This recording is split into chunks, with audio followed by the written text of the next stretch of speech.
നമസ്കാരം, ഉണ്ണിച്ചിന്തയിലേക്ക് സ്വാഗതം. ഇന്ന് എനിക്കൊരാളൊരു കാര്യം കാണിച്ചിരുന്നു, ഒരു ഇൻഫർമേഷൻ. അപ്പോൾ അത് നിങ്ങളോടൊന്ന് ഷെയർ ചെയ്യാൻ വിചാരിച്ചു. നമ്മൾ വാട്സാപ്പിൽ മെസ്സേജ് അയക്കുമ്പോൾ നോർമലി നമ്മൾ നമ്പർ സേവ് ചെയ്തിട്ട് വാട്സാപ്പിൽ പോയി വാട്സാപ്പിൽ ആ നമ്പർ സേവ് ചെയ്ത നമ്പർ എടുത്തിട്ടാണ് മെസ്സേജ് അയക്കുന്നത്. അങ്ങനെ നമ്പർ സേവ് ചെയ്യാതെ വാട്സാപ്പിൽ മെസ്സേജ് അയക്കാനുള്ള ഒരു ടെക്നിക്ക് ഒരാൾ എനിക്ക് കാണിച്ചിരുന്നു. അപ്പോൾ അത് നല്ലൊരു ഇൻഫർമേഷൻ ആയിട്ട് തോന്നി. നിങ്ങളോടും കൂടെ പറഞ്ഞേക്കാം എന്ന് കരുതി ഒരു വീഡിയോ ചെയ്യാണ്. ഒന്ന് ശ്രദ്ധിച്ചാൽ നമ്മൾ അനാവശ്യമായി നമ്പർ സേവ് ചെയ്യാതെ എന്താ വാട്സാപ്പ് എടുക്കുക. വാട്സാപ്പ് എടുത്തിട്ട് കോൾസ് എടുക്കുക. കോൾസ് അതിനകത്ത് ഈ പ്ലസ് കണ്ടത്, ഈ പച്ച ഈ ബട്ടൺ ഇത് ഞെക്കുക. ഇത് ഞെക്കുമ്പോൾ കോൾ എ നമ്പർ എന്ന് പറഞ്ഞൊരു ഓപ്ഷൻ വരും. അത് ഞെക്കുക. അപ്പം നമുക്ക് ഏത് നമ്പറിലോട്ടാണോ മെസ്സേജ് അയക്കേണ്ടത് ആ നമ്പർ ടൈപ്പ് ചെയ്യാം.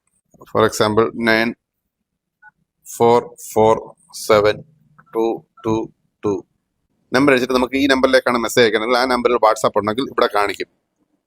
നമ്പർ ടൈപ്പ് ചെയ്ത് 1 സെക്കൻഡ് കഴിയുമ്പോൾ ഇവിടെ ഇങ്ങനെ തെളിഞ്ഞു വരും. അങ്ങനെ ഉണ്ടെങ്കിൽ നമുക്ക് മെസ്സേജ് ആണ് അയക്കേണ്ടെങ്കിൽ ഇവിടെ മെസ്സേജ് കിടപ്പുണ്ട് കേട്ടോ.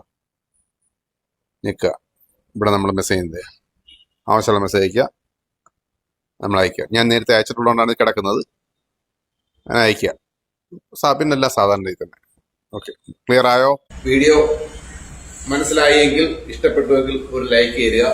നിങ്ങളുടെ കൂട്ടുകാരെയും സുഹൃത്തുക്കളെയും ഒന്ന് കാണിച്ചു കൊടുക്കുക. അവർക്കും അത് വളരെയധികം ഉപകാരപ്പെടുന്ന കാര്യമാണ്. അതെ, താങ്ക് യു.